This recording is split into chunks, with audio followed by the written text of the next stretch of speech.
Здравствуйте! Сегодня мы с вами поговорим о Российской империи начала 20 века. Что же из себя представляла эта невероятная, огромная и сверхмогущественная держава? Во-первых, постепенными, главное, титаническими усилиями Россия начинает постепенно выдвигаться в топ-лидеров по экономике среди всех остальных стран мира. Как это могло произойти? Напомним, что в 1861 году Александр II постепенно отменил крепостное право, провел ряд целенаправленных реформ, которые поспособствовали тому, чтобы Россия вышла на новый, неведомый для нее еще путь развития. Но путь царя-реформатора закончился весьма печально. С 8-й попытки он был убит. Его сын, понимая, что либеральные реформы привели к таким последствиям, перенаправил политику в сторону консерватизма и постепенной ликвидации тех свобод, которые были даны населению, в чем он и преуспел.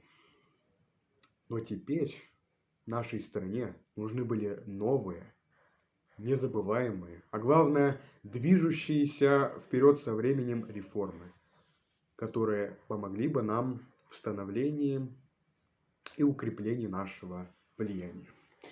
1894 год. В этот момент умирает Александр III в возрасте 49 лет от острого полиомиелита. И на престол восходит молодой, статный, красивый, полный надежд и мечтаний Николай II. Что это был, собственно, за император? В свое время его очень хорошо обучили, дали ему первоклассное, непревзойденное образование. Он был статен, он был грамотен и производил на всех впечатление своим джентльменским обхождением. Но неужели у такого человека не было минусов? Конечно же нет, они имелись у каждого, и в том числе у нашего героя. Во-первых, он был крайне слаб. Он был не готов управлять той империей, которая досталась ему от отца. Это, в свою очередь, сыграет свою роль в последующих событиях. Что же у нас первым делом делает Николай II? 14 мая 1896 года в Московском Кремле он торжественно коронуется на царство. На его голову воздевают величественную корону, которую сделали еще для Екатерины II с 1763 года, покоящейся в Московском Кремле. Граждане с восхищенными глазами смотрят на него и хотят понять, что же ждет страну, если он начнет делать то, чего от него все ждут. Но тут же он портит все. В первой же своей коронной речи он заявляет о том, что будет управлять империей так же незабвенно и властно, как и его покойный родитель. Это в конечном итоге шокировало всех, всю общественность. И у императора появились первые противники. Затем, после этого события, народ подходит к Ходынской катастрофе. Первой среди многочисленных неудач правления Николая II. Что входило в состав царского гостинца? Полфунта колбасы, сайки, орехи, конфеты. Но главное, там была особая кружка с изображением императора, украшенная весьма неоригинальным способом.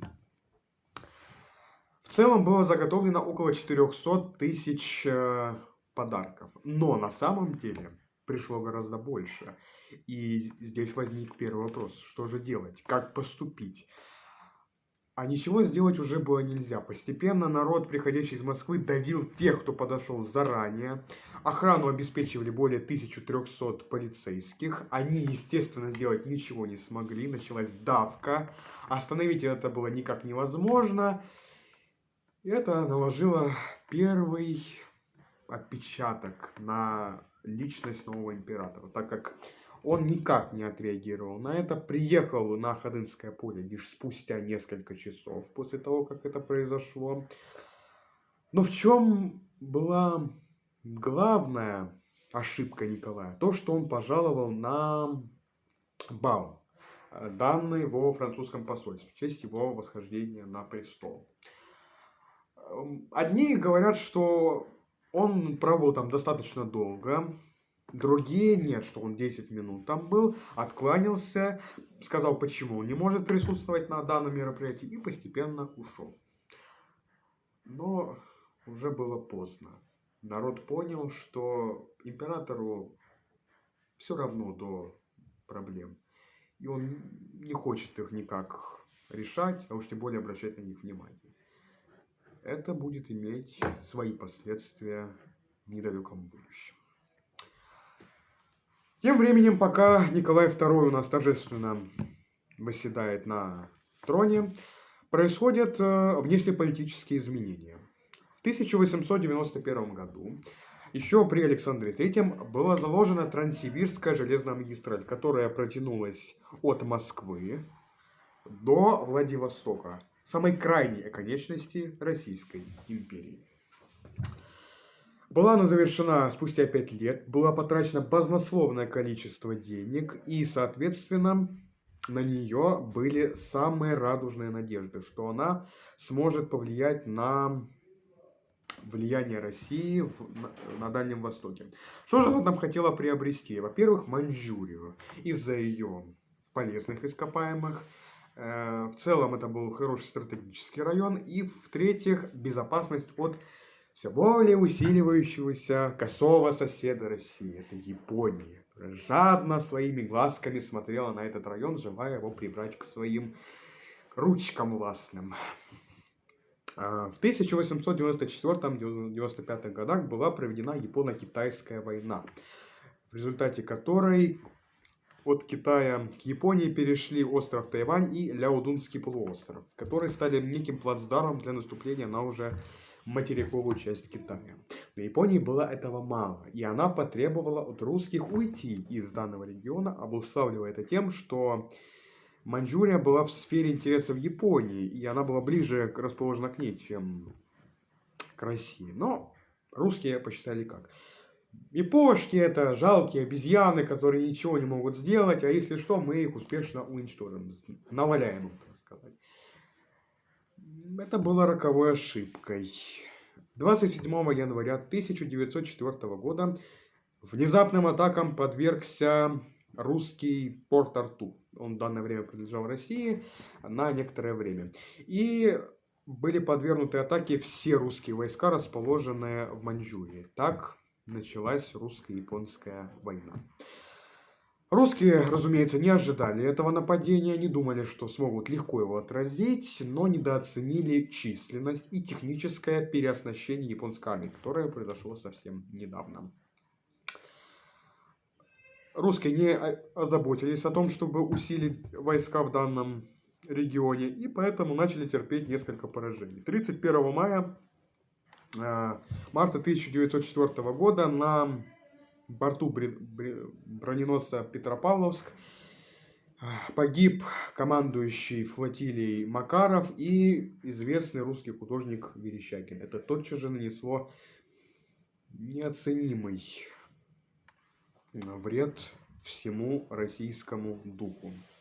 После этого японцы сразу же начинают высадку в Китае и на территории Кореи.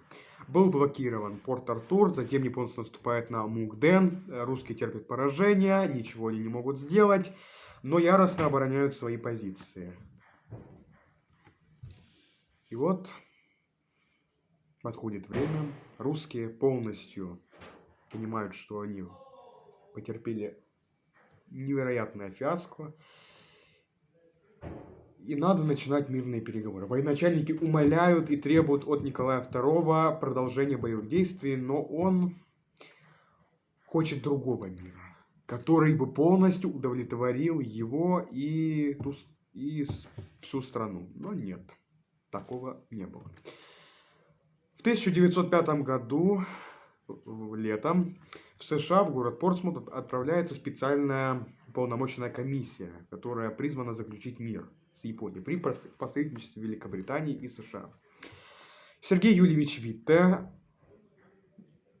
вполне хороший, разумный человек, смог сохранить за территорией те территории, которые были фактически под угрозой оккупации. 23 августа 1905 года ценой неимоверных уступок был заключен Портсмутский мирный договор. Что же в нем говорилось? Россия оставляет часть Сахалина, полностью отзывает все свои требования по поводу Кореи, признавая этот регион частью Японии, и также убирает все свои претензии на Маньчжурию. Все. В целом это устроило правительство. Но теперь оно столкнулось с новой угрозой. Началась Первая Российская революция. А теперь мы поговорим о самом последнем, но не менее значимом событии, которое предопределило ход революции. 15 июля 1904 года был убит министр внутренних дел Плеве. Почему это было сделано?